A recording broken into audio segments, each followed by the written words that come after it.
Hello friend, आज आम बनवा पणसर गोटे मस्त रेसिपी। आपण मैंने पणसर बहुत प्रकार रेसिपी तो बन खाई कि आज आम बनवा पणसर गोटे मस्त डालमाटी जहाँकि आम कि परिया पकेबानी केवल पणस आलू रे डालमाटी बनवा जोटा कि बहुत टेस्ट लगे। ताले आसतु डेरी न करिकी पणसर यही रेसिपीटी को देखि नवा। प्रथमे पणस को आम काटी नवा। मुझे पणस आलू को पूरा छोट छोट साइज रे काटी नहीं देखु ताकू भल भाव धोईदबा। एपटे प्रेशर कुकर रे 2 ग्लास पानी दबा। पानी टिके नख उषुम हो गले आम से कटा होता पणस और आलू को पकेबा। तापर से स्वाद अनुसार लुण आउ एठी मु गोटे कप हरड़ डाली नहीं ताकू भल भाव धोई देइची। तापरे ताकू ता दरे पकेबा। अध चामच हलदी गुंड पकेबा, भलगिरी मिक्स करिबा। तापरे 1 इंचर अदा को ता दरे कद्दूकस करिकी आमे पकेबा। आउ टिके मिक्स करिबा। तापरे ढांकुणी बंद करिकी आमे गोटे सीटी आसीबा जाए गैस रे बसेबा।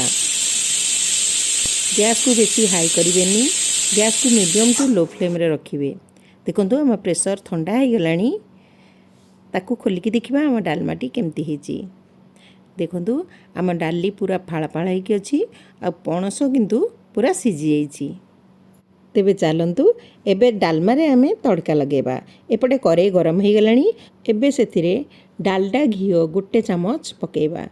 घिओ गरम हो गले सेथिरे 5-6टा सुखिला लंका, 1 तेजपत्र, 1 चामच जीरा आ 1 चामच पंचु फुटण पकेकी भल भाव में फुटे नवा।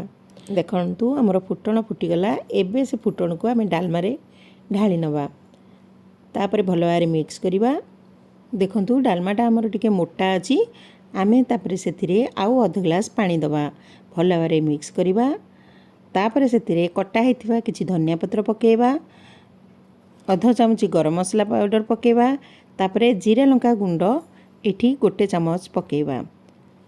ढांकुणी बंद करिकी पुणी 1 मिनिट आमे डालमा को फुटे नवा। देखंतु हमर डालमा फुटीगला। आम डालमा प्रस्तुत हो गला।